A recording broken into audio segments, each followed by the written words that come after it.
The DNC officially reshuffled its primary calendar for 2024.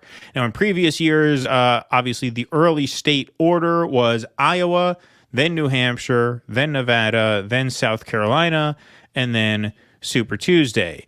The new 2024 calendar, which has been finalized, they just have to get the states to agree to it, which we'll talk about in a second, is as follows. South Carolina will be February 3rd, just about a year from today. Nevada and New Hampshire will vote together on February 6th. The 13th, a week later, will be Georgia. The 27th, 2 weeks after that, will be the Michigan primary. And then after that, obviously, will be Super Tuesday.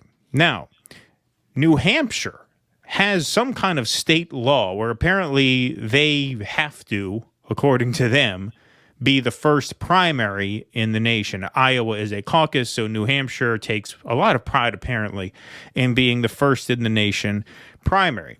And so they are saying, in response to this, that they may hold a primary, the New Hampshire State Democratic Party may hold a primary before February 3rd, in defiance of the DNC's official slate. If they do that, the DNC said they can punish them by basically nominating delegates away from them at the summer convention. In other words, tell them, get your fucking shine box. You know, that would be their response to New Hampshire thinking that they're going to go first. But obviously, Crystal and Kyle pitched this as reason to be hopeful for Marianne Williamson in New Hampshire because there's going to be this uprising against Joe Biden and the Democratic leadership. But assuming they can bend New Hampshire to their will, or if they don't, I guess New Hampshire will just lose half of their delegate count at the convention. Their delegate count is not very big to begin with. It will almost certainly be of no consequence anyway.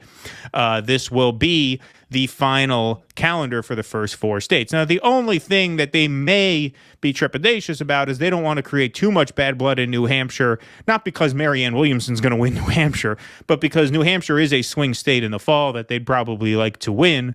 And so, you know, if you piss too many people off there, that could theoretically depress turnout in November. Again, this is all such inside baseball.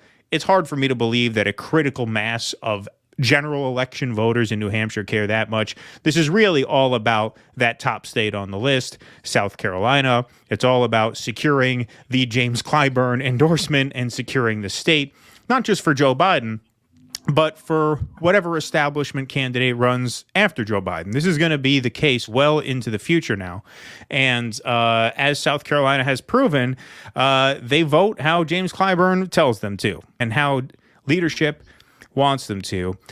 This is a conservative southern state that goes red in the fall every time. And so it really makes no sense to hold this first. But you're not allowed to say that, of course, because most of the voters in South Carolina are black. And so they will hide behind that to say, oh, well, if you have a problem with South Carolina, it's because you have a problem with diversity. And of course, nothing could be further from the truth. We've actually said on this show, back when we were an audio show, so we might not have the receipts readily available, but you can find them if you go back on the audio podcast. We always said a state like Michigan should go first because it's an extremely diverse state. You have a lot of blue-collar whites. You have a lot of blue-collar African-Americans. You have a big Muslim population there. It's a Rust Belt swing state, sort of a bellwether state. That makes sense to go first. South Carolina, this is absolutely a way to stack the deck for Joe Biden and every sort of DNC pick moving forward. Well, that's it. This is they've wanted to do this for a long time because New Hampshire has a long history. Look, I don't think that they should continue to use New Hampshire.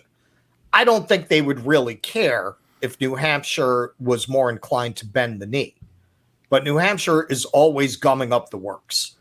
New Hampshire, it kind of takes a perverse pride in its first place slot. That I think that's part of it. They like to be ornery. They like to throw them a curveball and vote for the non-anointed candidate.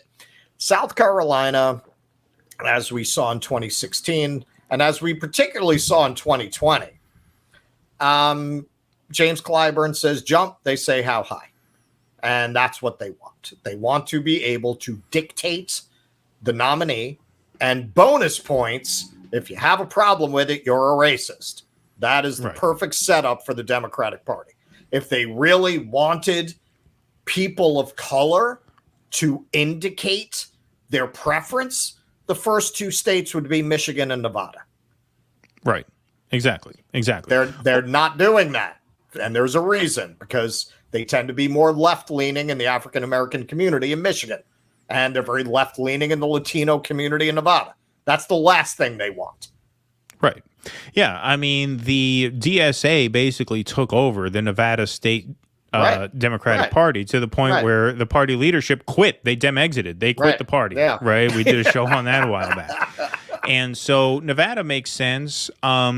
Michigan may be a little bit big. Like, I think part of the reason why they put Iowa and New Hampshire first, it's not that they were all white states, is they're relatively small, which means they're relatively inexpensive to run in. And so the candidates don't blow through a lot of the campaign budget in those first couple of states. So a state like Wisconsin, which has much fewer people than Michigan, but same sort of racial and class demographic diversity there, that could be good.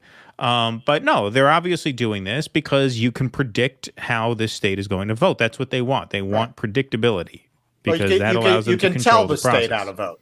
Right. Exactly. They can just tell the state how to vote. This is also a signal. This is also a bit of chest pounding, I think, on the DNC's part, saying, hey, we are all in for Joe Biden now. So if you're thinking about running, just don't waste your time, because he's got South Carolina and he's got Georgia. And at that point, what are you going to make happen? So don't bother. Just stay out of the way. I think this is a signal in that sense also. Well, I've been saying, what on earth is this guy going to do on the campaign trail? But the more I think about it, they're not going to put him on the campaign trail because there's not going to be a real primary. Even if Marianne Williamson did decide to run, her challenge would never rise to the level that he needs to debate her anyway. He'll make a few stops. He'll eat a few corn dogs here and there, but he's not going to see a debate until there's a Republican nominee. Right. So actually, that's I take that back. That, oh my God, but wait until they see him campaign. There isn't going to be a campaign. There will be a campaign at the end, but by then he's the nominee. Right. And that's a question.